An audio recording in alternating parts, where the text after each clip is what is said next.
Welcome to the Entrepreneur Motivation Podcast. I'm your host, Chris Bello, and today we've got Bob Burg on the show. Bob, welcome. Thanks, Chris. Great to be with you. It's great to have you. And just like we were talking about, I heard the audible with your voice narrating the Go-Giver, which many people in my audience have likely heard. And so it's really cool to be able to ask you questions here today. And so thank you once again for joining. My pleasure. My pleasure. Awesome. So if you want to go ahead and introduce yourself, other than the author of the Go-Giver as well, I mean, who are you? What do you do? And what value are you bringing to the world today? Well, I'm an author and a speaker, and I've been doing this for now 30 plus years. Okay. And it's been a lot of fun. And the value I bring to the world is hopefully through the messages of respectful communication, respectful and at the same time persuasive. Yes. And being able to focus on bringing value to others, which I guess is the value I bring to the world, the communicating the importance of that kind of value. I love it. And you've got a lot of books behind you.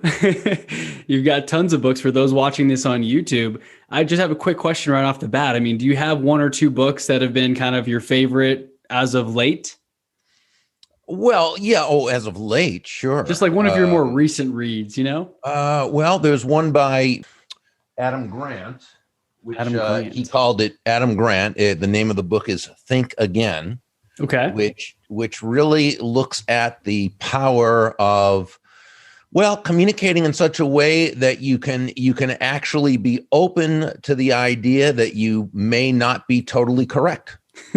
Okay, so to not get stuck in thinking a certain way, but be open to ideas that conflict with yours, be open enough to explore it.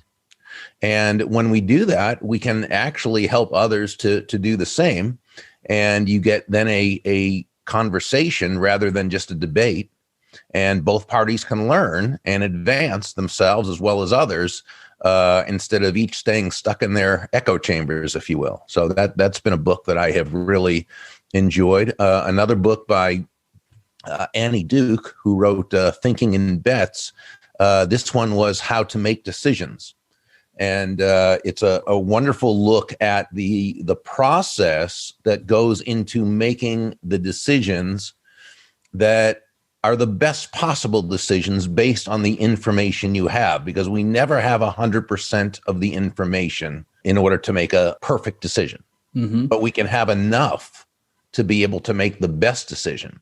Then, as she explains, that doesn't necessarily, just because it's the best decision, doesn't necessarily mean it's going to be the best outcome or the outcome we desire. When we think through and we make the best decisions based on the information that we have that's available, we certainly increase the odds. You know, the better the decision, the better the odds that the outcome is going to be what we want. Absolutely. Very, very good books. I wrote those down. I have not checked them out yet, but I have heard of Thinking in Bets and then Think Again. Sounds like that's something a lot of us need in today's day and age, because it almost seems like, no, you can't have an opinion anymore. If you don't believe what someone else believes, then there's not even a conversation. It's just a debate, or I'm going to unfriend you. And so being able to actually have that, friendly conversation and dialogue, and maybe understand where someone else is coming from, and that it's okay to have opposite ideas. Yeah. I like to say that, tact and kindness should never be confused with compromise. We can always speak to someone respectfully, tactfully, diplomatically, without compromising our values. Yes. And I think that's part of the problem today, is that people get very aggressive and confrontational. And then, of course, the other person gets defensive. And so all conversation goes out the window at that point. Exactly.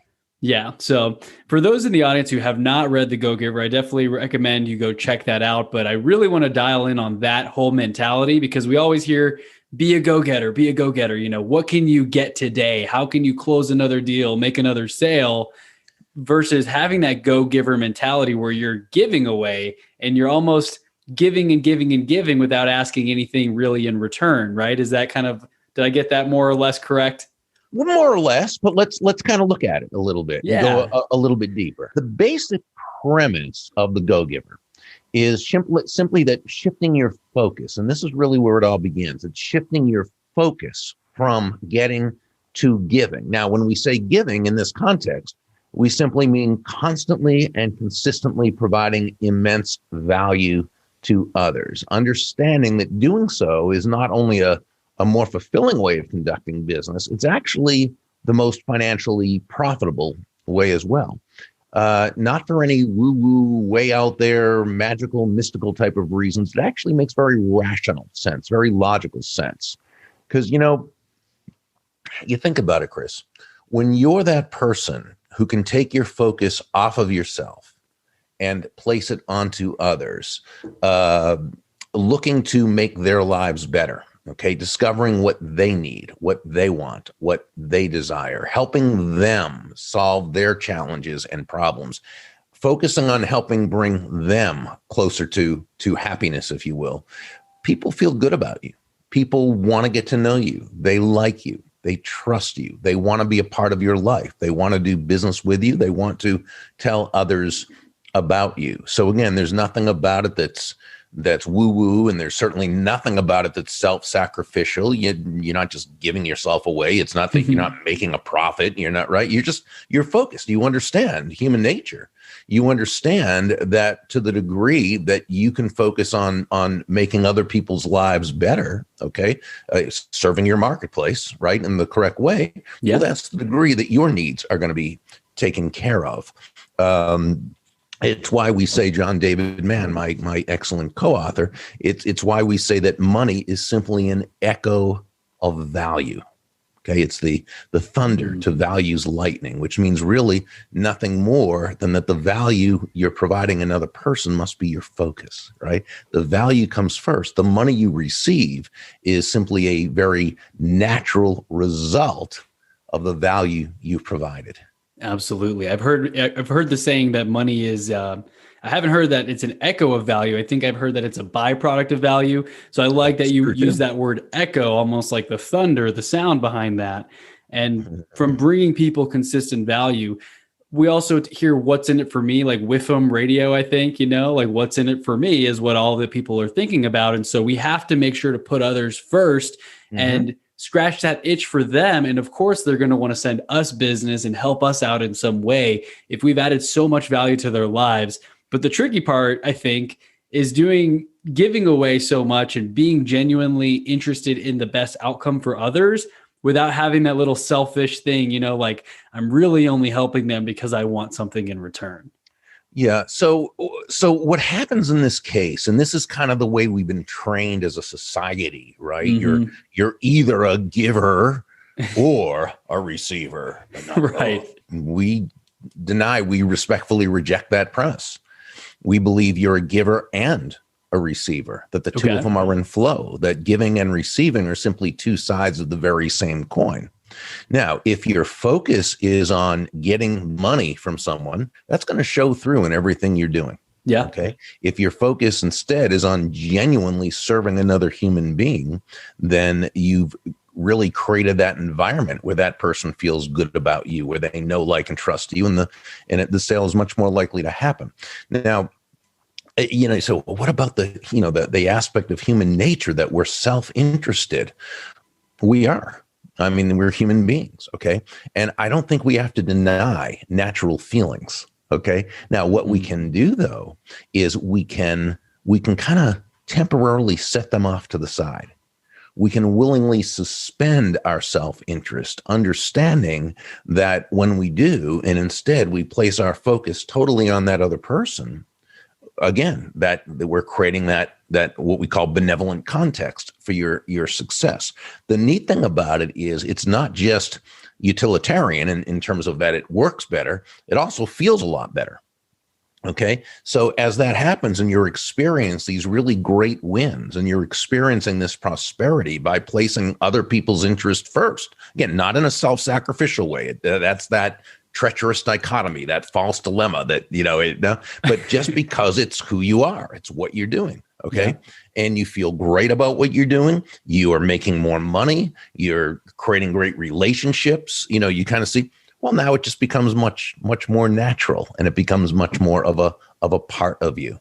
Absolutely. Absolutely. And so I've heard of this message. I've heard several podcasts talk about the Go-Giver before I actually listened to the book on Audible or, read the book. So it's very well received because it's a different type of thinking entirely from going from how can I make a sale? How can I close somebody? Thinking about how do I pay my bills next month, to putting your, like you said, it's not self-sacrificial, but it's really just caring about others. Right. Placing the focus on the, hey, here's what it comes down to, I believe. Okay. And I've said this at sales conferences for years, and that's this.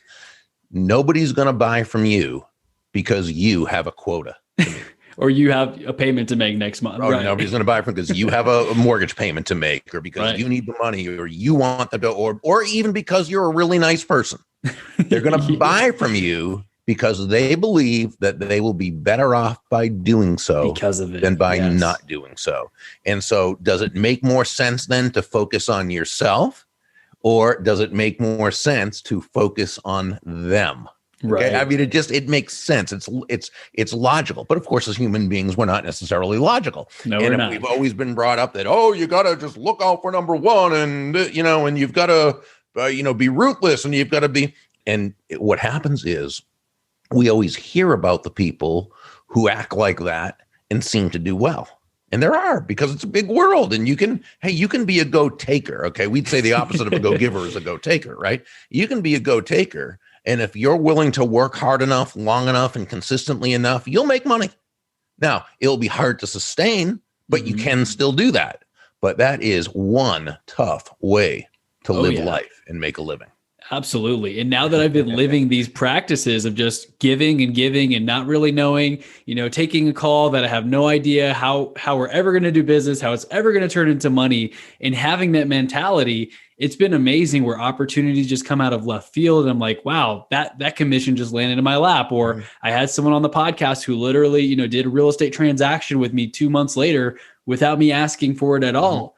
It's almost like an attraction mentality. Well, it is. And at the same time, we also want to let you know, it's not as though you just don't think about magical, business. Right. Yeah. I mean, have a plan, know what you're doing and have it, but yeah, I mean, as you do this, again, if you understand the logic of why it makes sense, that it's not something you've got, it totally makes sense. Yes. And, and this is, again, nothing that John and I invented. I mean, these are rules that these are laws people have been practicing, successful people have been practicing forever.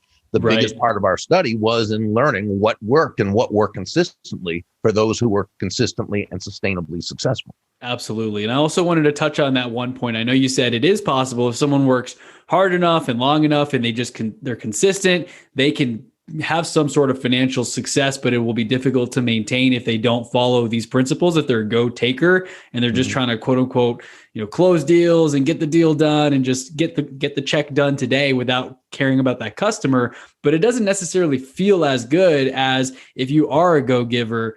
It feels good to help somebody and genuinely put their best interest ahead of yours. And then when you get paid as a result, and it's a win-win situation. I mean, it doesn't feel slimy. It doesn't feel odd. I don't feel like I'm pressuring people.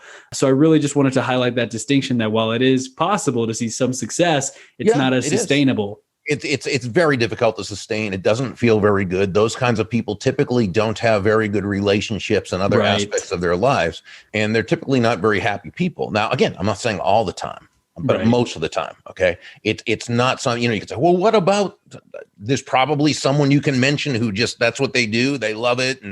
And they seem happy, whatever, I'm saying 99.9% of the people, they're much more successful, happy. They feel good about themselves. They make a big difference in the world when they utilize these principles. And that's what we're really talking about. Not that one out of a billion who, Absolutely. So would you have any advice or tips for someone who wants to become more of a go-giver? And I know the story talks about an example of how, the person's all confused, and I don't want to ruin it for anybody, but it's like, how are you going to make money doing this thing? Or like, why are you going out of your way to do all these different things? And then it comes full circle. But for someone listening today who wants to start becoming more of a go-giver, do you have any suggestions on how to do that? Is it like giving somebody a gift after they have a conversation or sending a handwritten thank you card? Any tips at all? Well, handwritten thank you cards are always a great thing to do. Gifts, not so much necessarily, because again, you're not wanting to come across in a way that isn't appropriate. So when I say not necessarily, there's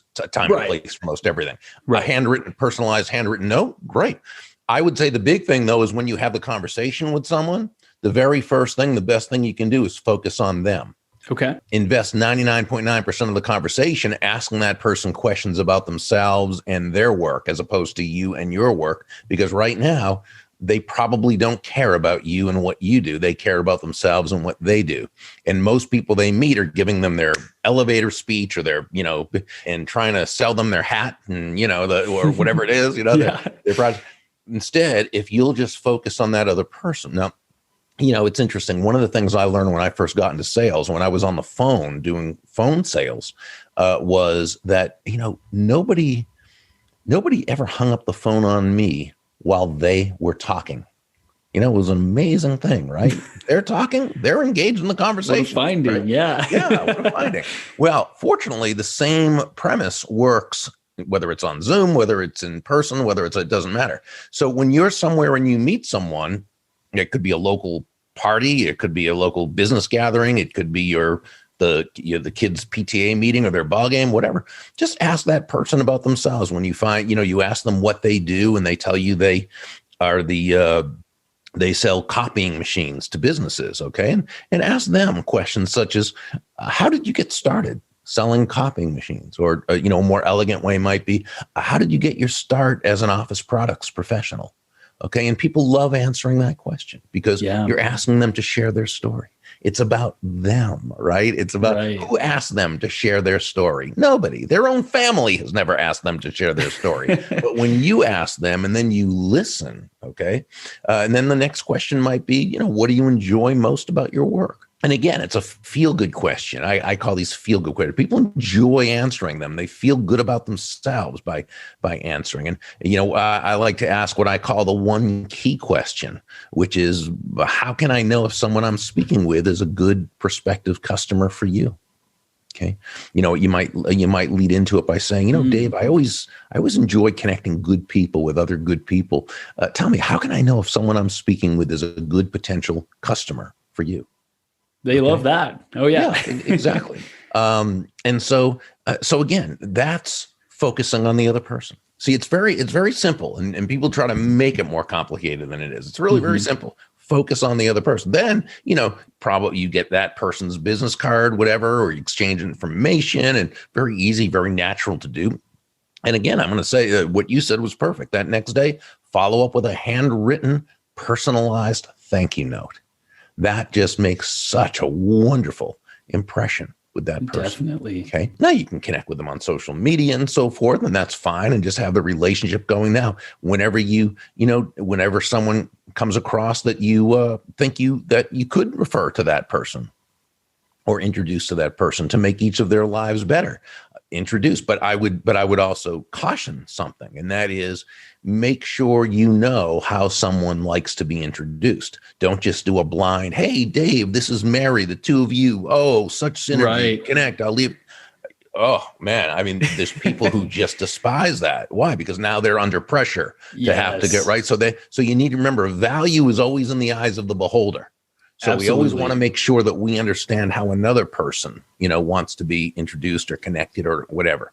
So there's all these ways you can build a relationship with this person. And, when the time is right, when you feel the know, like, and trust is there, you're able to approach them regarding your business directly, or referring you to others, or looking at how you can both work together to refer each other, or, whatever, again, depending upon your particular product or service, and so forth. But that's a very, very simple start to how you would begin to focus on bringing value to another human being, beginning the go-giving process. Yes. And this is something that takes a lot of work for especially extroverts. I'll raise my hand to that because I like to dominate the conversation. And I always want to share my part of the story that sounds kind of like what they just said. And so to hold yourself back and be a listener and then add value instead of wanting to jump in and, interrupt. Absolutely. It takes some restraint and practice. But I really also love that you just added that part about making sure to ask people how they want to be introduced, because I'm sure you see this too, as a speaker and author, a podcaster, and myself as a podcaster, people kind of make introductions and they assume like, oh, you have got a podcast. I'm going to make an introduction to this other person. And now you feel like you're under the gun a little bit, like, sure. Gosh, they see I read the message on LinkedIn. I have to reply, and it's going to sound weird if I say no. So you end up kind of getting pressured a little bit. So making sure to ask people, how do you want to be referred? I can't tell you how many polite notes I've said to people who've made those kinds of introductions, just letting them know that while I appreciate their thinking of me, that what it does is it, puts me in an uncomfortable situation, and that they're welcome to suggest someone to me, but to please do it to you first, to me first, and then I can always, sure. Absolutely. But, yeah. So that's very important. So everyone listening, before you think you're just sprinkling value into someone's lives, it may actually be adding to their stress. That's right. Yeah, that's right. Yep, absolutely. And also one thing that I've seen a lot of people do, and this is maybe something that you've implemented as well, is just after a conversation, before people get off a Zoom call or whatever, or phone call, they'll ask the question, hey, how can I add value to you right now? Like, is there anything I can do to help you? And I really love that question, because when someone asks that, I mean, it makes you step back for a second and really think like, wow, they want to help me. And sometimes you don't even know what to ask. You're like, well, I don't know. If you think of someone in real estate, think of me. But it really makes you feel important, right? Like they care about you. Okay, so let's look at that a little bit. Yeah. Okay, because there's a couple different ways to see that. I like the thought in it. Okay, but at the end of a conversation, I think you kind of answered the question a little bit. You sometimes just don't know what to say. It catches you off guard. Right. And it almost, to me, kind of comes across almost as a little contrived. Like you had the conversation.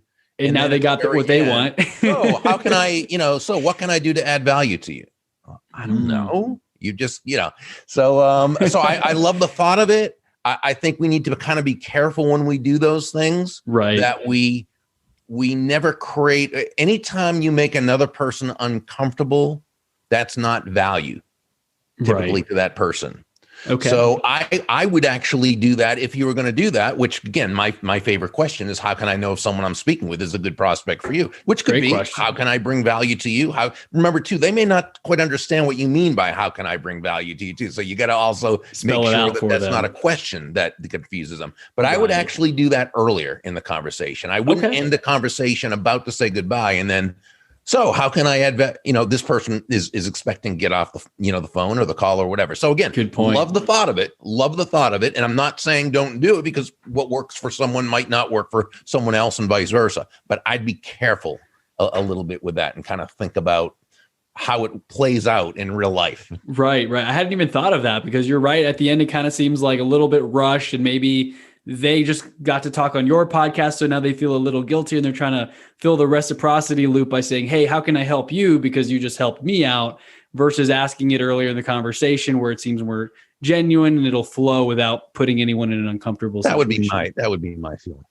Awesome. And I know we're kind of nearing the end of our time. You've got another appointment here coming up, so I want to be respectful of your time. Where can our audience go to connect with you, to learn more from you, to check out your books and all of that in your podcast? Best place would be Burg, BURG.com.